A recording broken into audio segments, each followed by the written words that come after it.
welcome back. Guy in Falls City, Washington. Hey, Guy, what's on your mind today? Yeah, Tom, I've called before.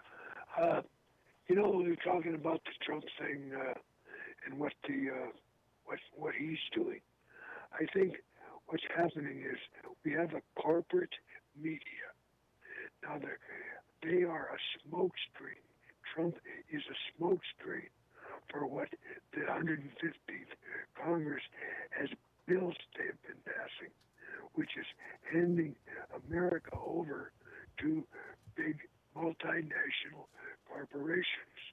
And going back to Reagan, when Watts gave the oil that's being pumped out of North Dakota today was given away. Our postal service has been given away to UPS and the other big corporations. That's what's going on in this country right now.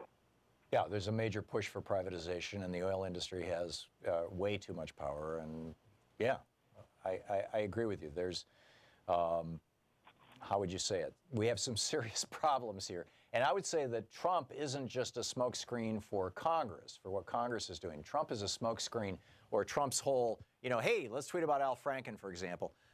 He understands the media in the United States probably better than any president in my lifetime, maybe Bill Clinton, but Donald Trump really understands the media. He was part of the media. He was a TV star, reality TV star. He was in big-time wrestling. He ran beauty pageants. He understands media, and he knows that the media does not give a rat's ass about details or policy. So if you lie to people all day long, the media in the United States will not call you on it, because the two things that they do, and it's all they do, and it's why so-called news shows have now turned into a news anchor talking to two or three, pundits, right, and discussing the issues of the day. The only things that the media does now, the corporate media in the United States, are drama. Who's doing what, who's accused of what, how terrible are they, et cetera, and sports, who's winning, who's losing, who's ahead, who's behind, who's going to win, who's not going to win, what do you think about this person versus that person as a candidate, and never do they say, hey, what do you think about the fact that Roy Moore, for example, wants to make it illegal for women to have an abortion? Or what do you think about the fact that Roy Moore wants to cut taxes on wealthy people? Or what do you think about the fact that Roy Moore thinks that everybody should have a gun? Or, et cetera. I mean, and I'm not saying that there's anything wrong with, Roy Moore is probably the wrong example, because he's what he is alleged to have done is so egregious that he should just be out of the race tomorrow, right now. But Ron Johnson of Wisconsin, for example, who's not involved in any kind of scandal, but nobody's talking about the policy positions that these Republicans are taking.